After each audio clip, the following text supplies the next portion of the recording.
Hi everyone. I want to go over how to use sources in your essays because that is something that is required for this essay that you're working on. It is not required for the draft that you're submitting, so don't worry if you didn't do it or if you didn't do it properly. I'm not going to worry about that or comment on that for the draft right now. We're going to go over this first, then we're going to actually do an exercise where you learn to do a works cited and cite your sources, practice it before you incorporate it into the final draft. So, okay. Let's go over using sources in essays. There are 3 cases when you always must use a source in your writing, in your essay. Okay, one is when you quote directly. I'm sure we're all aware of that, right? So whenever you take a quote from someone, you must actually say who said it. So according to whomever, right? So quote directly. 2, whenever you use data or statistics. So if you get information, let's say, from the World Health Organization, you must say, according to the World Health Organization, and then give the data that they gave. Okay? And then the third one. This is the one that gets tricky. This is where there's a fine line and a lot of people actually end up plagiarizing because they don't realize that they have to give credit to their sources. So it's whenever you paraphrase or summarize.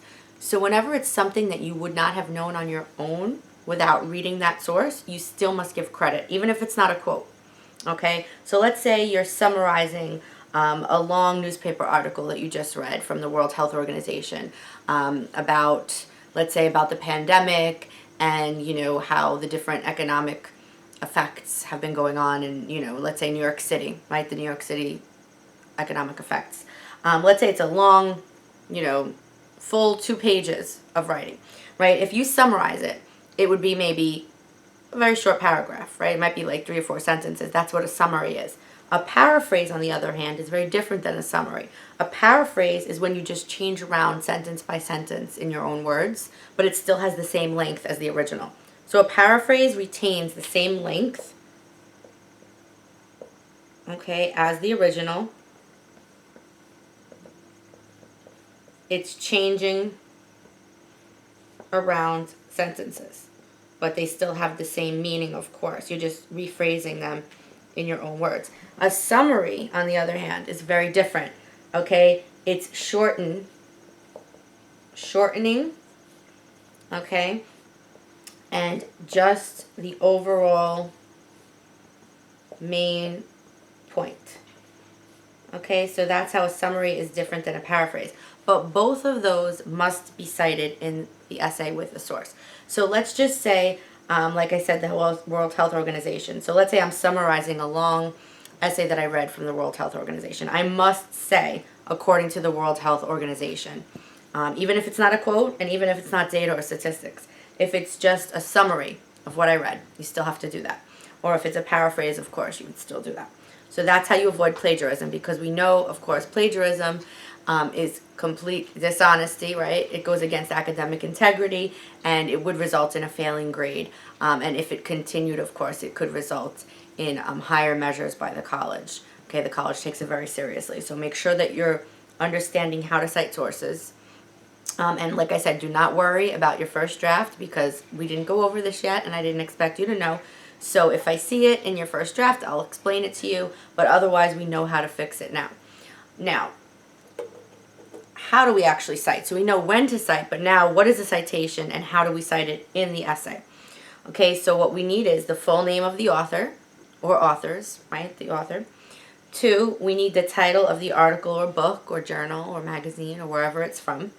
And 3, we need a helping verb, right? So that would be something like says, explains, argues, whatever word works best, states. Here's some examples. John Smith, comma, author of Science Now, and it's in quotes because it's an article, right? Explains his point, blah, blah, blah, right? Etc. So I have the ellipses to indicate that whatever comes next is whatever you want to write about. Or you could say something like, according to Lisa Goldstein in her book, The Economy, and then you explain what she said. Now, there's something else that I want to go over. So I'm going to leave this part at the bottom. So we got this, right? So I want to show what would we do if we were talking about the same author multiple times, because we don't want to have to do this long signal phrase, and that's what this is actually called. This is called a signal phrase. Excuse me for the marker, it's a little messy, but this is called a signal phrase, that whole thing. Okay, so the first time that you introduce, okay, the first time you introduce your source in the essay needs the full signal phrase as shown below. Okay. Later in the essay, if it's repeated, okay, if it's the same source that's being repeated, you can go by last name only. Okay, so later on, if you're still talking about John Smith and you already introduced him here this first time, you could later say, you know, Smith also says, right, or Smith points out, or, you know, Smith later explains, or whatever you want to say. So just remember that. The first time you're introducing the source needs a full signal phrase as shown here. Any repeated times in the essay, you can go by the last name of the author. Okay, so hopefully that helped and that clarified things for you, and I will start looking over your essays and getting back to you on those soon.